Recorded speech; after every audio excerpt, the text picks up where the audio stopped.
Good afternoon, everybody. Today is Friday, February 23rd. Welcome to the Right Wing Insanity Report. I'm Tina-Desiree Berg reporting for Status Coup News. So we've had some crazy stuff this week going on with reproductive rights. IVF, which is a way women can help themselves get pregnant if they're having problems. It's basically IVF. Hang on. Got some feedback there. Basically, it's, we create babies in a test tube, we implant them in the womb, and then they take, and it makes it easier for folks that are having a hard time getting pregnant, being able to have babies. So it seems counterintuitive that the far right would have a problem with this. They're constantly trying to say we want to protect life, we want there to be more life, less abortion, et cetera, et cetera. But the way they are going about this is considering personhood for the fetuses, not even fetuses, embryos in these test tubes. Anyway, to discuss this and other fallout from Roe v. Wade, Garnet Henderson is joining me from Rewire News.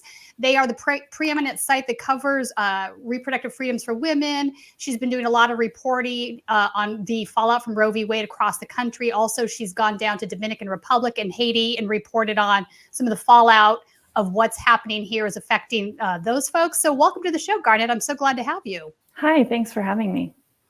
All right, so right off the bat, let's talk a little bit about IVF and what it is so folks understand why this is such a crazy decision coming out of the Alabama Supreme Court.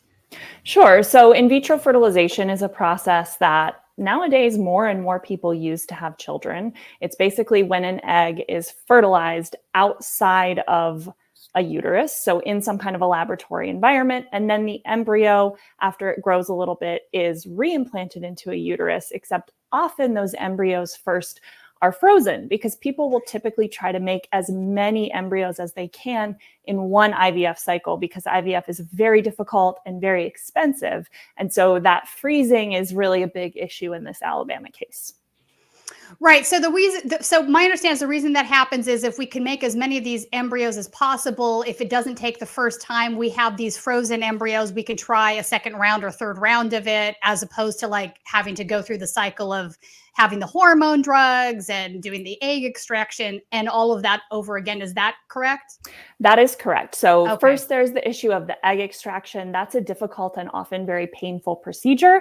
So typically you want to minimize the number of times you have to do that. If you're someone who needs donor eggs in order to have a child, that's an additional expense, those donor eggs. So that's part of it as well. And then typically with IVF, a lot of those embryos that they try to implant don't end up being successful pregnancies. So typically they'll implant multiple embryos at one time. So some people get very lucky and end up with twins or triplets that way. Some people end up with no pregnancy at all that way. It's a very difficult process. And expensive. So if you're a couple that wants to have babies, you want to bring life into the world. And I would imagine that many of these couples actually are Christians and aspire to the same basic principles that a lot of the folks on the reactionary right aspire to that are against this. How did we get to this place that they now want to claim that these frozen things of cell from a lab are actually a human being, a person, and have the same rights that any born child or human adult does?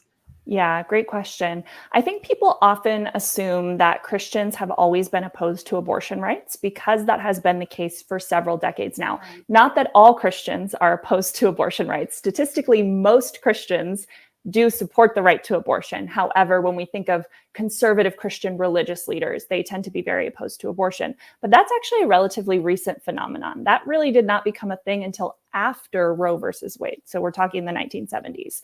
And the conservative Christian anti-abortion movement really started within the Catholic Church, and evangelicals kind of jumped on that bandwagon later. So being opposed to IVF has long been a part of the anti-abortion movement. It may not be spoken of quite as frequently as abortion, contraception, other things like that, but the Catholic Church is very opposed to IVF.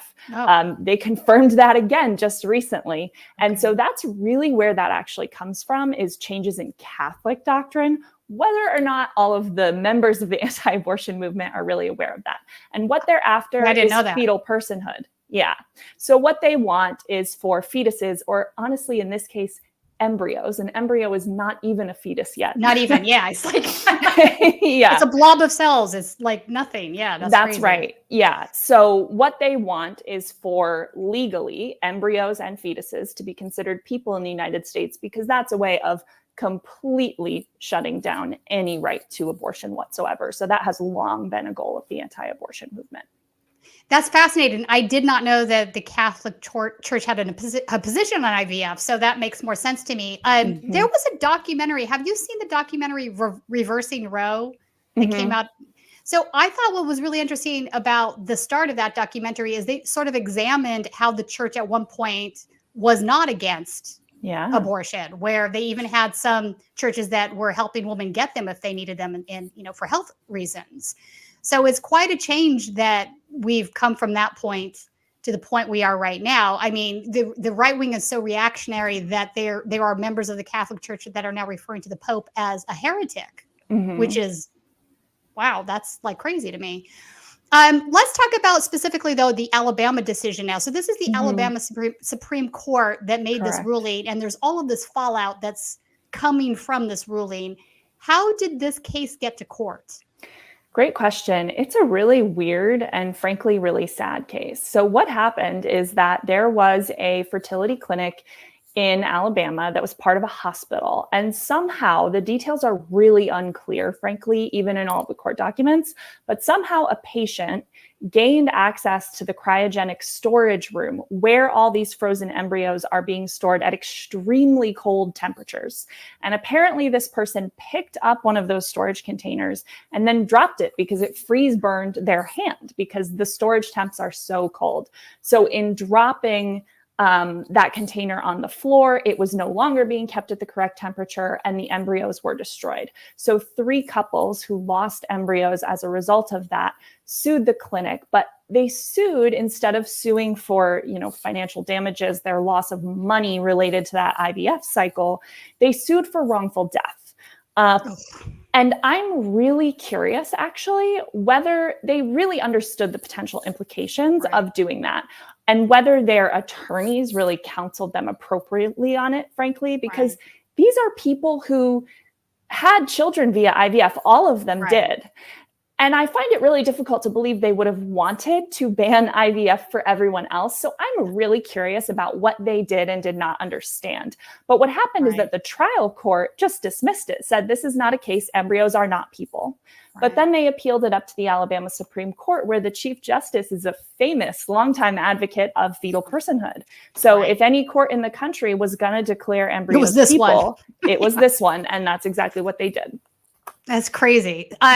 So fallout from that, we now have a big chunk of Republican Congress wanting to jump on a personhood bill that would not only make fetuses people, but also IVF, what's the correct word for this? Embryos, I guess, as well. So that would be an insane leap, in my opinion. But all of this stems from the overturning of Roe v. Wade, I think. So let's backtrack a little bit to that. This decision, Roe v. Wade, right? Some people want to make it about states' rights. Other people want to make it about, the moral right or morality, religious beliefs, whatever. There's a whole broad range of thought on this. But at base, I think, just from a legal standpoint, this is an intrusion on the invasion of privacy. And that sort of legal precedent that we're looking at does have fallout that extends far, far past IVF, certainly, but certainly in this area too. Do you think there's a relationship here? And are the reactionary forces that have been pushing towards this for a long time, are they seeing this as a major win and a way to broaden their scope to other things as well? I think they are, which is interesting because every time abortion rights have appeared directly on a ballot since Roe was overturned, voters have turned out in high numbers to support the right to abortion. There is not a single state, including states that we consider very conservative, where people have voted directly against abortion rights. And so I think that Republicans, especially the really far right elements of the party, are kind of the dog that caught the car. They don't really know what to do, frankly, because they got everything they wanted a little faster than they they thought they could, because nobody knew that Donald Trump was going to have the opportunity to appoint as many Supreme Court justices as he did.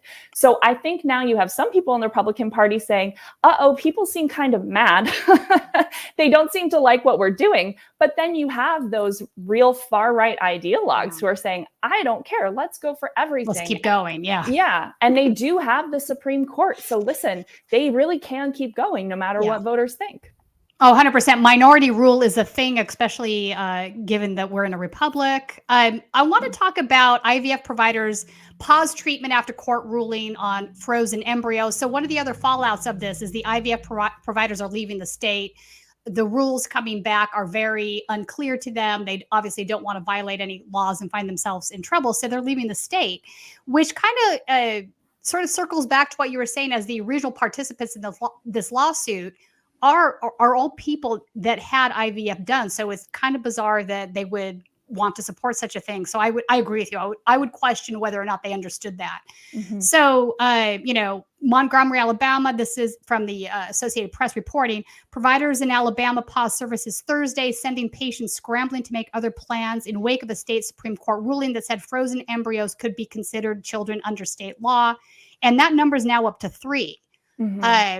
That's bad. What are your thoughts on this? Yeah, and that's 3 providers, several of which have multiple locations. So it's 3 providers, but it's more than 3 clinics.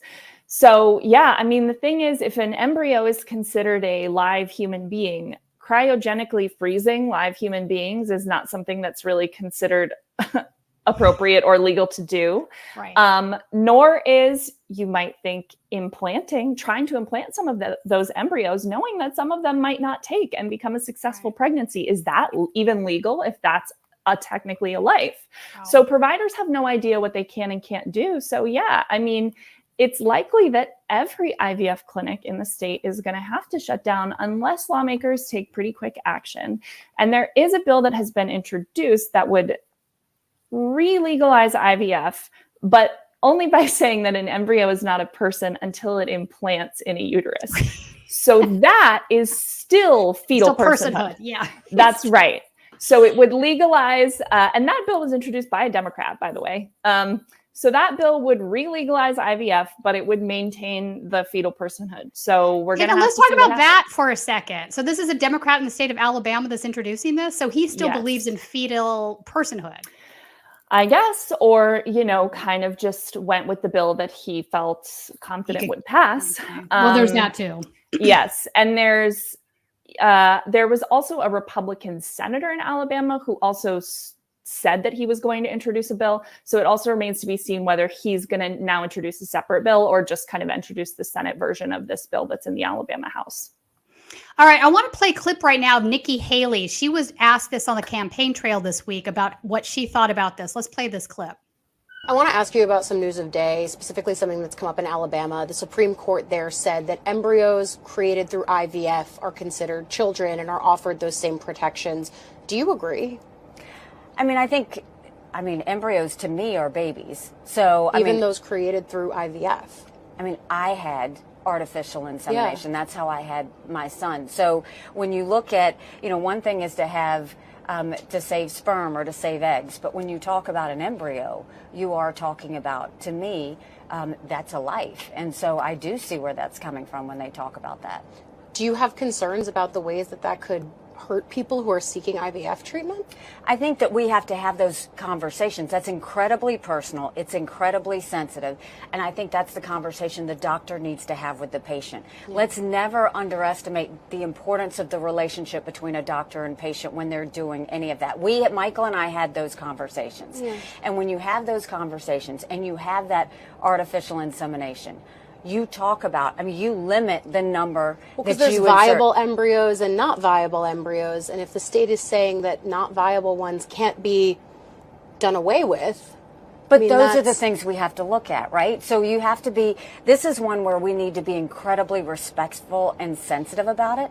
I know that when my doctor came in, we knew what was possible and what wasn't. We also took precautions of how this was going to go and how it wasn't. So we knew before we went in exactly what we were looking at. Every woman needs to know with her partner what she's looking at. And then when you look at that, then you make the decisions that's best for your family.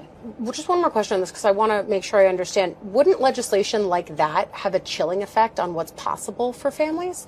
I mean, I haven't seen any legislation yet. Well, the kind that they're pushing in Alabama says that frozen embryos are protected as lives, unborn lives. I mean, I would want to look at it and see what they're talking about, those that were viable versus those that are not, how they're treating that, how they're talking about that language. Those are all sensitive subjects where the details matter. And we need to look at the details, and we need to see where that is. I mean, now when you see more women who are having trouble getting pregnant, and you see more women doing artificial and in vitro, those are conversations that we need to have. But it's also conversations where we need to have women and doctors involved in the conversation to say, how do we want to handle this going forward? Okay, so first of all, Nikki, this is presidential candidate Nikki Haley. You can't have those conversations with your doctor if the state interjects and makes this personhood law a thing. That's over. How does she not understand that?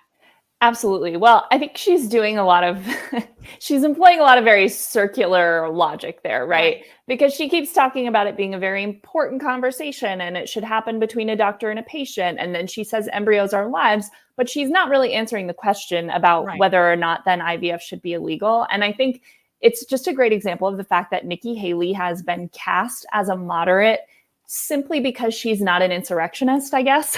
But she is, in fact, a very, very conservative Republican. To be fair, the bar has shifted so far. It's really just comical at this point. Yes. But you're not wrong. And here's the thing. If IVF, embryos in lab tubes, if they're people, if this personhood, then discarding one that's not viable, is that not by de facto, is that not murder? Like, where are we going with this? Which, by the way, happens a lot. When people are successful with IVF, they often end up with leftover embryos. And those embryos are typically either destroyed or they're donated for scientific research. And actually, embryonic stem cell research is incredibly important. It has so much potential. Again, it's something that Republicans, going back to George W. Bush, when he was in the White House, have been opposed to. So that's also not new. But yeah, I mean, if we're going to outlaw IVF, we got a lot of people sitting in cryogenic storage that we're going to have to figure out what to do with. Yeah, that's exactly it. Because these IVF providers are going to stop providing it. What are they supposed to do with what they have stored? Yeah. This is crazy. You're right. These viewpoints have been circulating around on the far right for a long time. What concerns me at this point is that they're becoming more normalized. Like why are we seriously having this conversation right now? That the state Supreme Court is saying this? I mean, that's how far the Overton window has been pushed. Like, even under George W. Bush, this would not have been a thing, right? But here we are. This is how it happens, right? What are your other thoughts on this? I think that this is definitely something to keep an eye on. I do think it's important to note that a lot of people are willing to be much more up in arms about the potential outlawing of IVF, the restriction of people's ability to have children. I think a lot of people are much more upset about that than restrictions or bans on abortion. So I think it's important to keep that in mind. Really, who and what are people most willing to stand up for? And I also think it's an important thing to be aware of, the fact that the anti-abortion movement and their conservative lawmaker friends do want to ban IVF. They do. But first, they want to ban contraception.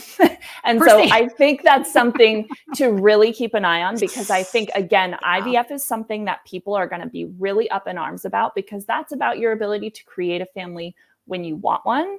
And I think people are a lot less comfortable talking about and standing up for people's rights to choose not to have children if they don't want them or until they want them. Let's talk about that for a second before we segue into Roe v. Wade. This week we saw a Republican, I can't remember what state he's from, basically say he wants to outlaw recreational sex, which is like, what? Yeah. Where are we going with this? Like this is just crazy to me, but this is becoming more and more common. This is, I believe, the influence of the CNP Christian nationalists on the Republican Party for decades now.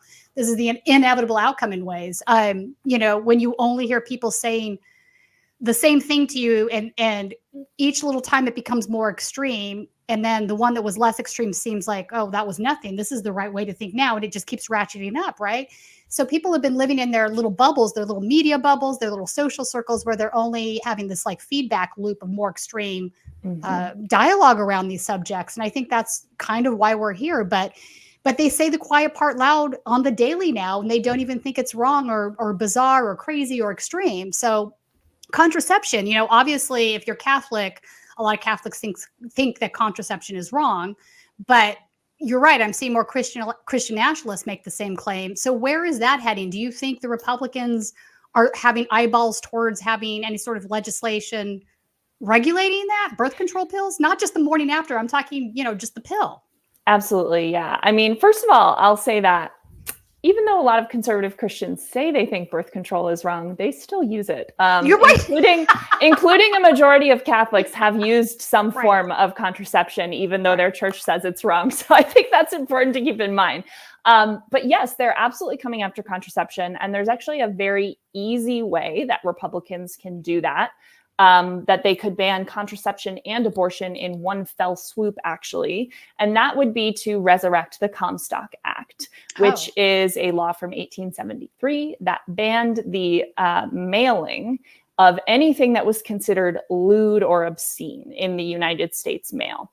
And so that was used to ban the mailing of porn, but also of contraception and anything related to abortion. And if you think about it, is there anything in a medical office that has not been shipped at some point?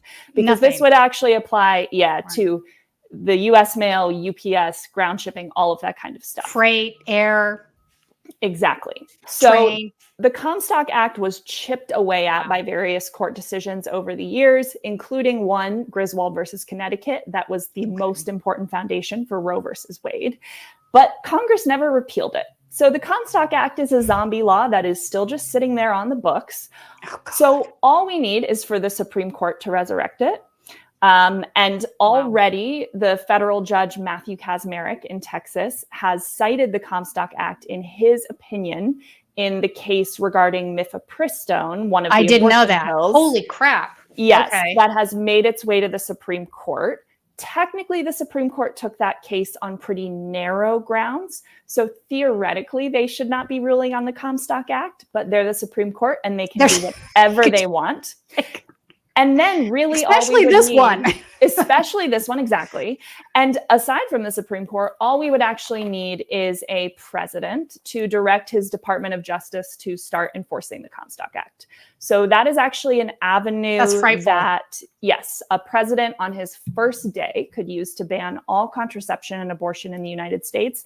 And no Democrat has introduced a bill to repeal the Comstock Act. Of course they haven't. I mean, this is the Democratic Party kept saying they were going to do something about making Roe v. Wade a constant law for decades, and they never did, right? That's right. And now here we are. So they chose to not prioritize that. They chose not to prioritize the ERA. That's never been ratified. So sometimes not doing something has the same outcome as doing something. Also, folks watching, if you want to ask Garnet any questions or anything, feel free to drop a super chat. We will get to those at the end of the show. I want to play next a clip from Amy Coney Barrett. I couldn't get that out. When she was asked about these sorts of things during one of her hearings before she was confirmed to SCOTUS. Let's take a listen to this, and I'd like to get your thoughts on it. But your legal position, IVF treatment, and I'm not going to ask again, just this last time, criminalizing it, would it be constitutional? I think there's a clear answer. But Senator, I've repeatedly said, as has every other nominee who sat in this seat, that we can't answer questions in the abstract. That would have to be decided in the course of the judicial process. With a case, some legislature would actually have to do that. And then litigants would have to come to court. There would have to be briefs and arguments and consultation with colleagues and opinion writing and consideration of precedent. So an off-the-cuff reaction to that would just circumvent the judicial process. Well, again, I'm disappointed. I think Tracy would find that response somewhat chilling. because she and thousands, maybe millions of women, potential parents, would be horrified to think that IVF treatment could be made criminal. And I understand you're not answering the question, but I think she would be deeply fearful.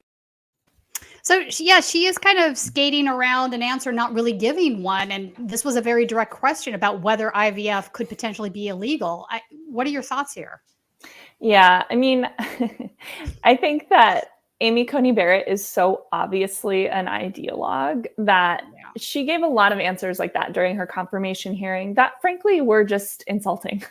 Because clearly she is a judge who comes, well, first of all, she'd never been a judge before. But second of all, she comes to her position with a very strong ideologically driven background. Speaking of Catholics, she is Catholic. So certainly she personally thinks that IVF is wrong.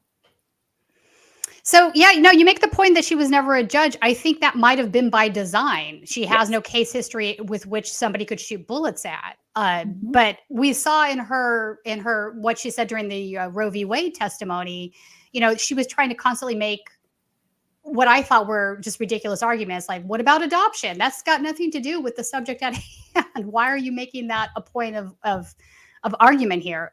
So that speaks volumes about her not having a judge background, not understanding the scope of what she's arguing. Anyway, so I think based on that, she could be somebody that would say, yes, embryos are people and let's make it illegal. Like, I don't think, or at the very least, let the states decide. Mm-hmm.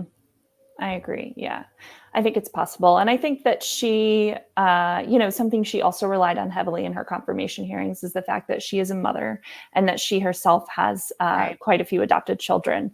And so I think that is something that we'll also see continue to come back if a case regarding IVF ends up before the Supreme Court. Yes, Amy, because everybody's supposed to make the decisions that you did. That's your job. Like, that's right. She's so unqualified to serve on SCOTUS. It's like mind-numbing to me. Hair on fire. But here we are. So I want to take a look. You've done a lot of fantastic reporting on the outcomes of Roe v. Wade since that decision has been put into law. I want to put up, before we get into that discussion, this is a great map that The Guardian had on their website that's currently stacking abortion rights laws across the country, where it's been illegal, where it's legal, where it's 16 to or 6 to under 6 weeks, 18, all these different various things, 15 to 18 weeks, whatnot. So this is like a great map that shows you where you're good. So perfectly legal along the West Coast, Texas, Oklahoma, most of the South, it's illegal. Florida, it's banned after the 15 to 18 weeks. And there's still a handful of states that are in flux here. Mm-hmm. I wanted to ask you, looking at this map, some of the states that are in flux or that are banned after 15 to 18 weeks, is there potential there for abortion rights activists to move the needle?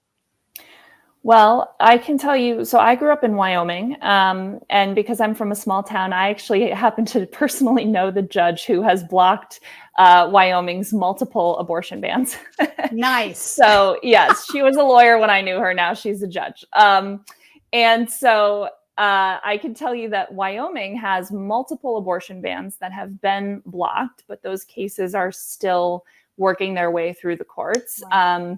So that's going to be, that's going to depend on the outcome of a judicial process there. But then in any state, there's always a chance that with enough organizing, people could get a measure on the ballot that could legalize abortion, even if their legislature bans it. However, we have already seen in some of the states like Ohio, where pro-abortion ballot measures have passed, the Republicans in those state legislatures are already trying to figure out how they can undermine or refuse the will to of the implement people. those. Yeah. Yes. So I think really we're actually going to see more states in flux because there are ballot measure campaigns in a lot of states right now, both in states where abortion is banned already or those states where it's kind of in flux. So I think we're going to see that continue to be a fight for years to come as people go to the polls and vote in favor of abortion and their state lawmakers try to keep it banned. And that's crazy. They're missing the whole entire point of democracy. What kills me, Garnet, what kills me is all of these guys are constantly screaming freedom, freedom. We want freedom. We're all for freedom. I'm like, but you're not. If No. you don't want to have an abortion, then don't have one. Just don't have one. Why do you feel the need to legislate everybody else's, supposed morality? In a country that truly was democratic and free, that would not be the case. You just make your own decisions for yourself. Yeah, absolutely. Yet here we are. Like freedom. Like it's mind numbing to me. So that's interesting that you knew that person that's now a judge. So that's that's good news. There are people that see it for what it is, right? If a legislation wants to ban something that was passed by the majority of their population, there's something severely wrong. Really, truly, there is. All right. So I want to talk about how they're using. Okay, so I kind of mentioned this at the start of the show, how, whether it's a states' rights thing, whether it's an invasion of privacy thing, the legal implications attached to Roe v. Wade can be used in other areas. One of those areas is transgender people and the laws that are cropping up across the state. They're kind of using the same arguments there. I wanted to put up this. This is an article in the New Republic. The Supreme Court ruling the right is using to eradicate transgender people. And I have to say, Garnet, this was a non-issue 3 years ago. The right didn't even think about transgender people. All of a sudden, it became this giant wedge issue, right? And they got all wound up over it and, started making crazy claims that weren't true. Gender affirming care is really important for the kids that need it. And they don't even understand the basic reasons why that is, right? They haven't bothered to do that. They're just taking some sort of phony moral stance in some cases. But this is a legal issue at this point, right? So when the U.S. Supreme Court overturned Roe v. Wade with its now infamous ruling Dobbs v. Jackson Women's Health Organization, the adverse disruptions to both the legal landscape of abortion and the quality of life for both abortion seekers and pregnant patients across the country were nearly immediate. But the dystopia of the Dobbs holding isn't limited to reproductive freedoms. It has also engendered other constitutional privacy matters that determine the right to purchase and use contraception, as you mentioned, the right of same-sex intimacy in marriage, and the right to marry across racial lines. However, what's become clear is that the far right intends to use the judicial system for future breaches by first targeting transgender people's access to gender-affirming care. Do you have thoughts on this? Yeah, I think that's absolutely correct. And what we're seeing happen with gender affirming care and also the bans on trans children, specifically trans girls playing girls' sports, we're seeing basically what happened with abortion, but a very accelerated version of it. So even before Roe was overturned, many of the states that have now banned abortion entirely had already made it so difficult to access abortion that abortion may as well have been illegal, especially for low-income people and people of color in those states. And so we saw some of those laws start to happen just to make it more difficult to provide gender affirming care, which is what happened first with abortion. But now there's been a really dramatic acceleration where so many states are just moving directly to ban it. So I will say that there are advocates in other states that when they pass laws trying to affirm abortion rights in their states, they are now including gender affirming care in that more often, which has been good to see. So, for example, there are a number of states that have passed quote unquote shield laws, basically saying that they'll protect abortion providers in their states who provide abortion via telemedicine to people in states where abortion is banned. So basically they're saying, we'll protect you from another state that might try to prosecute you for violating their laws. And what a lot of states are doing now is they're including providers of gender affirming care in that, so that people in states where gender affirming care is legal can provide care via telemedicine to people where it's banned, regardless of the fact that it's illegal there. Well, this is why they're trying to move into this area of like, if you cross state lines, that's going to be illegal now to get an abortion. Right. Yeah. So, yep. They can't accept that these policies are unpopular. It's just wild to me that this is where we're at. I wanted to look at your report on Idaho. So Idaho has a very big issue right now where they're having a dramatic exodus of OBGYNs after Roe v. Wade. And obviously the big problem there is that if all the OBGYNs leave the state, they're used for other care, right? Whether you're pregnant, whether you're just having female issues of some sort, you need to see Absolutely. OBGYN. And if you Mhm. don't have enough of them there, in the state, you're in trouble. Mhm.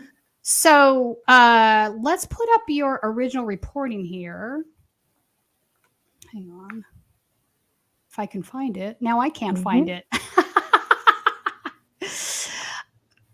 All right, there we go. So a special report by Garnet Henderson, our special guest, focusing on how the rise of Christian nationalism in Idaho has contributed to the reproductive health crisis there. Let's talk about that for a second. The American Redoubt, right? So that's not just Idaho. It's also part of Oregon, part of the state of Washington. This is an area where Christian nationalists have basically set up shop in droves. Like they've driven up the cost of real estate even, and they want to set up various forms of Christian nationalist government. Not just that, but there's also some neo-Nazis there. The Aryan not the Aryan Brotherhood, the Aryan, I can't remember. Aryan One Nation. of those, thank you, Aryan Nations had set up a whole little mini place there. So this area has been very attractive to right-wing extremists for a long time. What effect right off the top is that having on this conversation? I mean, there are women that are in part of these groups and they also need OBGYN care. Yeah, well, as you said, Idaho does have a long history of extremism. Although I will say that when the Aryan Nations built a compound there, locals actually successfully bankrupted them with a lawsuit and were able to push them out, which is a pretty amazing story that I got to hear firsthand from people who were directly involved in that. But you're absolutely right. There's a long history. Even before the term American Redoubt existed, there was the Northwest Territorial Imperative, which is more of an 80s white separatist idea. But the difference is that the extremists in Idaho used to be separatists. They wanted nothing to do with government.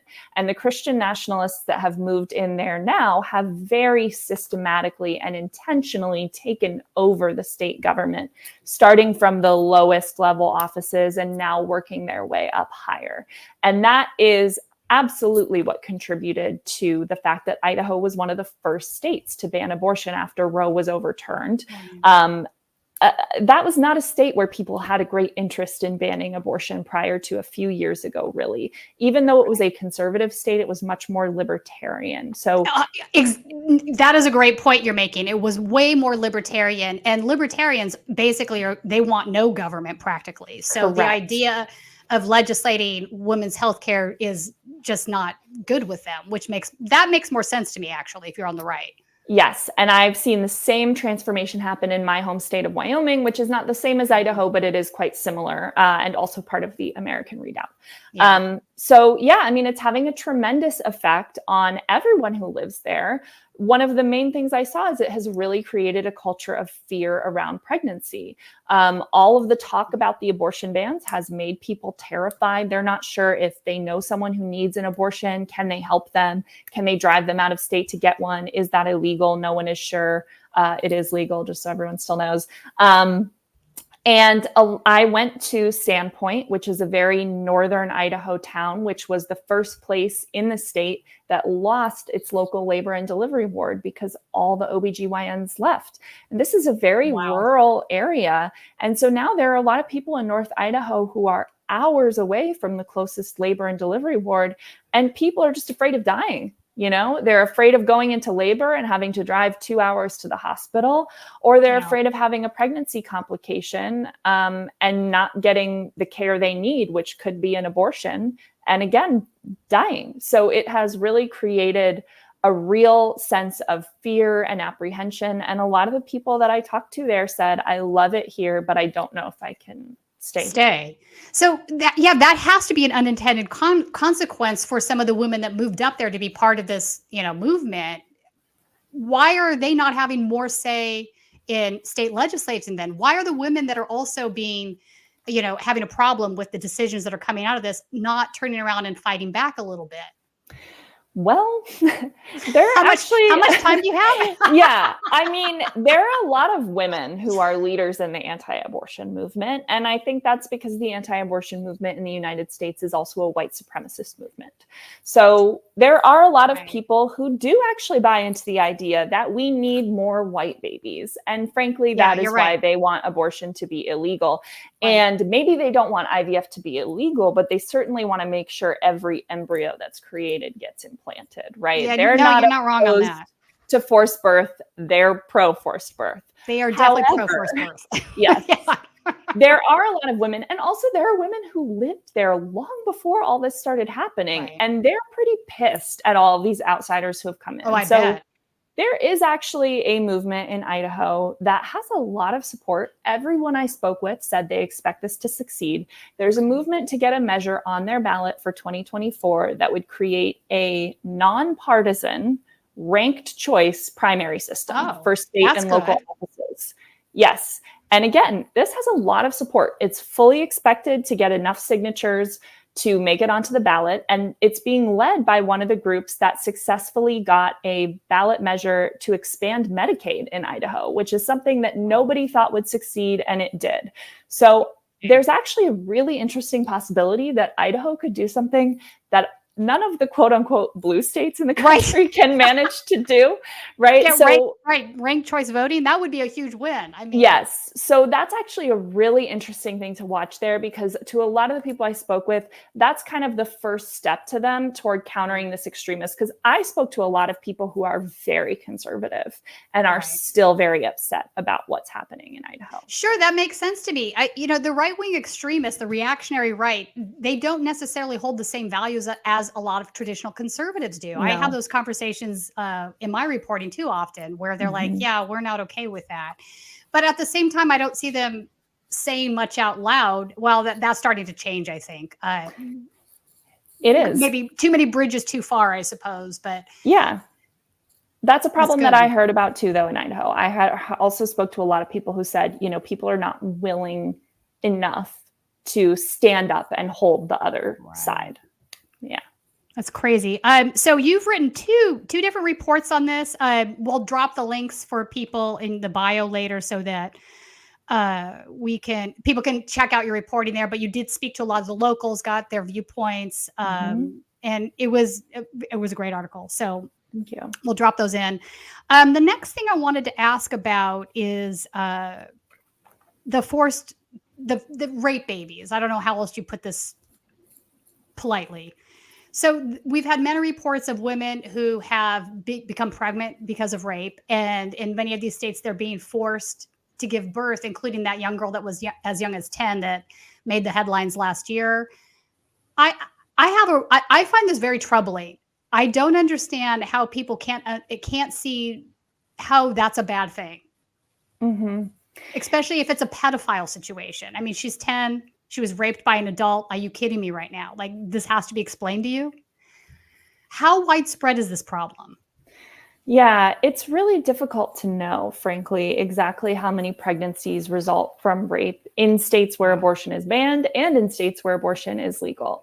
There are estimates out there, and that's kind of all we know. And it's difficult to have confidence in any of those estimates, especially because we know how underreported sexual violence is in general. So there was a study that came out recently that sort of attempted to estimate how many pregnancies have probably resulted from rape in the states that have now banned abortion. Yeah. But that was like an estimate based on an estimate. So I think it's important to view any numbers like that with a lot of skepticism, but keep in mind that any number you see is probably actually bigger. You think it's bigger? Let's go ahead and put that up then so people can see. I do have a copy of this report in the Statesman. Colin, let's put that up. But let's talk about why this could be wrong. But you think the number's probably larger than this. That's kind of scary, actually. Well, I think it's possible. Although, again, it's so difficult to guess, even if the number of rapes is much higher than what is reported or estimated. We still don't know how many pregnancies are resulting from that. And so what I think is important to keep in mind is if you see that number, 26,000, the actual number of pregnancies in the state resulting from rape or not, that where people have gotten pregnant, needed an abortion, and been unable to get one in their own state is actually much higher. So there's another analysis from a research group called the Society of Family Planning, where they have actually been tracking the decrease in abortion rate in the states where abortion is now all or partly banned, and then the increase in abortion rates in states where abortion is still legal, to try and figure out how many people may be traveling to other states versus how many people are actually not getting abortions. And they found that in just the first few months after the Supreme Court overturned Roe versus Wade, there were over 32,000 people who were likely unable to get an abortion, period. And now they're in their latest data, they found that there were over 115,000 fewer abortions in the states that have now banned abortion. So we know some of those people probably traveled, maybe some of those people bought abortion pills online, but certainly the number of people who are getting pregnant and are not able to access abortions in their own state is probably much higher than what you are thinking. And you have to keep in mind that there are so many different reasons why people need abortions, right? There's a lot more to this story. Oh, there's a ton more. I mean, there's a million medical reasons why. So I feel like oftentimes you hear the reactionaries on the right say, try to make the case that every woman seeking an abortion is using it as birth control. And it's like, oh, la-di-da, another day, another abortion. And that's just not reality, right? I don't know how that became their sort of standard thought pattern. Maybe that's how they go to sleep at night, saying a 10-year-old girl who's been raped shouldn't be allowed to have one. I don't know. But, you know, as with all of these things, it's more nuanced and complicated, which is why the state should not be outlawing things that are nuanced and complicated, and let people decide with their doctor what they need and what they don't need, as opposed to, you know, doing what we're doing now. It just doesn't make sense. Yeah, I think it's also important to keep in mind that it's really a fundamental question of bodily autonomy, right? Yes. Should someone have the right to decide what they do with their body, or should they not? And really, is someone's reason for having an abortion relevant at all? I think sometimes in order I don't think it is, but yeah, I would agree. And I think sometimes in order to defend the right to abortion or the importance of access to abortion, people tend to focus on the more tragic stories. And it's certainly not that those are not important. They are, but I think it's important to kind of resist giving up that ground and make sure you think about. I think a lot of people feel like it's already been given up. I think I agree with you, because it should be about bodily autonomy. I think everybody should make those decisions on their own, with not just abortion, lots of things. That's my personal point of view I'm giving you right now. But I think a lot of the folks that I've talked to, especially the older ones that were around, you know, originally in the fight, feel like they've given up that ground and they're desperate. So now they're reaching out to the more extreme cases, which you're right, they are more extreme, obviously, as to try to get some sort of emotional response from people, to or at least get them to question why there are unintended consequences to these broad-based decisions. Yeah, I will say that approach is not working, though. A lot of states where abortion is banned, Republican lawmakers, this happened in Idaho actually, tried to introduce a bill to broaden the exceptions to their state's abortion ban, and they have all failed. So I think that's exactly why it's important not to give up that ground, because actually focusing on those tragic stories is not working. It's crazy. Already true that a majority of Americans support the right to abortion. That's been true ever since Roe versus Wade, and that number is actually increasing. It has increased since Roe was overturned. So I actually think there's never been a better time to try and there's a backlash. All of the ground. Yeah, instead of focusing on only a small minority of cases, especially since so far it hasn't worked. That makes sense. I didn't know that. So people have been trying to say we should have all these exceptions, and the committed people that are like, no, abortion is wrong, period, end of story, that are currently been elected to office are like, yeah, we don't care. So that makes sense. It would fall on deaf ears, right? Why would they care? They've already said they don't care. Exactly. I got you. That makes sense. I wanted to turn down now to some of your original reporting that you did, not just obviously Idaho was great, but you also went down to the Dominican Republic and Haiti and reported on some of the effects there. Let's do the first one. In the Dominican Republic, I saw broken U.S. abortion policy firsthand. U.S. lawmakers spoke out about abortion access in the Dominican Republic. This is the scary part. The Biden administration didn't back them. What's going on here? Yeah, so the Dominican Republic has a total abortion ban. It has for a long time, with absolutely no exceptions. So the maternal mortality rate there is incredibly high. But as in many parts of the world, wealthy people are usually able to either travel. In fact, many Dominicans travel to the US for abortions, to Florida or New York. I live in New York City, huge Dominican population coming here. So a lot of wealthy Dominicans are actually traveling to New York to have abortions when they need them. Or sometimes people can pay for private clinics that might be a little more willing to bend the rules. But poor people who end up in public hospitals, you're going to die if you're having a pregnancy complication and you need an abortion. It is. And so I was traveling to the Dominican Republic. I was sort of shadowing a group of American lawmakers, state lawmakers, who were there. And several of those state lawmakers were Dominican American. And 3 of them were from New York. So again, they represent a huge Dominican American constituency. Yeah. And many of those people are dual citizens. So what they think about Dominican politics matters because they can vote in Dominican elections, and they do. They do vote in large numbers.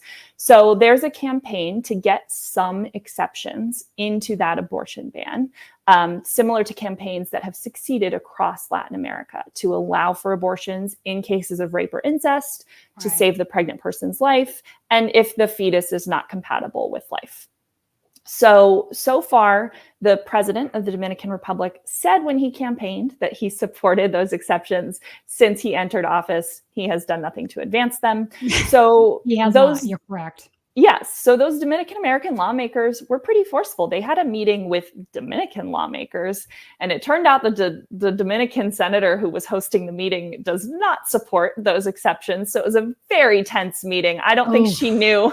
I don't think she knew what she was showing up to, but they said. So just to clarify, she's 100% anti-abortion, no exceptions. Yes, she stepped in at the last minute to replace somebody else, and I think probably someone on her staff got fired for not fully briefing her on what the meeting was about, because it was extremely tense. And so in front of the Dominican press, which is quite conservative, 2 of these lawmakers in particular said, "We are here to support the tres causales," which are those 3 exceptions. And that created kind of a media frenzy because, again, what New York Dominicans think about politics in the Dominican Republic really matters.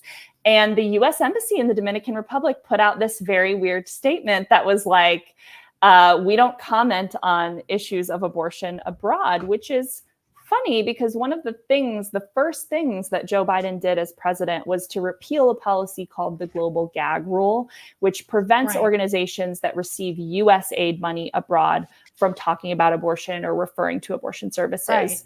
And he said specifically, our administration supports abortion access here and abroad.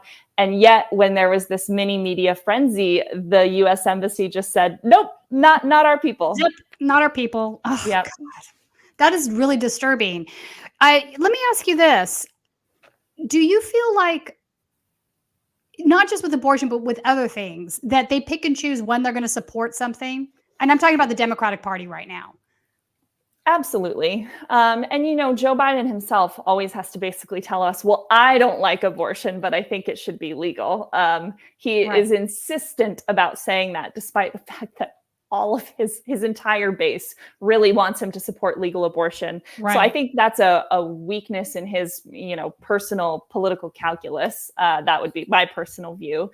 But yes, they absolutely pick and choose. They're out there with their statement when Republicans do something bad, saying this is bad. But when they have the opportunity to do something proactive, they are rarely taking it. And I'll also say in the case of the embassy, it's a great example of the fact that when policy changes happen at the top, they don't always trickle down through all of the different federal agencies. Right. I think it's a real lesson in how slowly the wheels of bureaucracy turn in our government.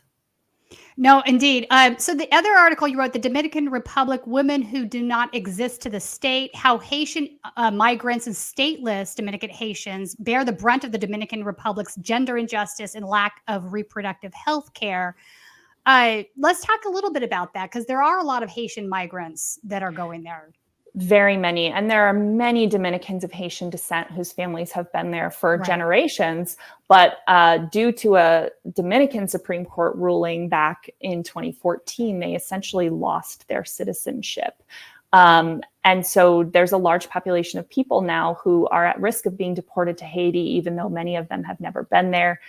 Might sound a lot like some American immigration issues you're familiar with, right? Right. Yeah, I was just down at the border, actually. Yeah, exactly. So yeah, Haitian migrants and those stateless Dominicans of Haitian descent are really second-class citizens. They're in an incredibly vulnerable position. They face so much discrimination and just general hatred. I saw graffiti when I was there that said "Haitianos fuera," which means Haitians out. Right.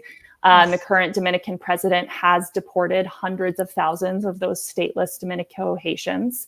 And that includes women who have been deported right from their hospital beds, which is something that the UN came out and asked the Dominican government to stop doing. And there's no evidence that they have stopped. And it's something I heard about there. I heard doctors say extremely racist things about Haitians just openly to us as members of the media. Wow. And so obviously the situation there with a total abortion ban is really dire, but it's particularly awful for everyone in that country that's of Haitian descent.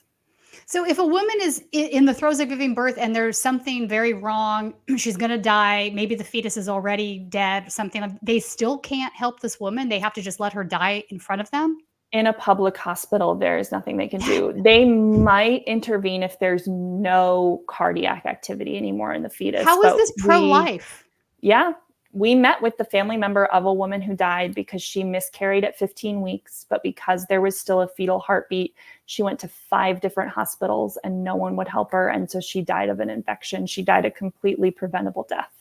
Yeah, that's very preventable. Holy crap. Yeah. Another girl who died. Fetus was viable. That's crazy. No, and there was another girl who died of leukemia, and they would not treat her for leukemia because she was pregnant. So of course, then she and the fetus died, which again doesn't make a whole lot of sense if your goal is to protect human life. And so these are the kind of stories that a lot of activists in the Dominican Republic are again trying to get Dominican Americans interested in, to get them to start putting some pressure on the Dominican government. I know there was a movement associated with the green handkerchiefs, the color green. Green wave. Can you talk a little bit about that for a minute? Because that has actually bled up into the United States. I've been noticing at some of the abortion rights rallies that you'll see the green scarves and the signs. And it's sort of becoming, I think, more of a global women's rights thing. Absolutely. The color green became the symbol of the Latin American feminist movement, and especially the abortion rights movement. And that movement has had some incredible victories in recent years. Abortion has been decriminalized in Mexico, in Argentina. Right. El Salvador has expanded the exceptions to its abortion ban. I'm actually heading to Brazil in March because there's a similar campaign there to legalize abortion. They do have some exceptions, but generally abortion is banned in Brazil.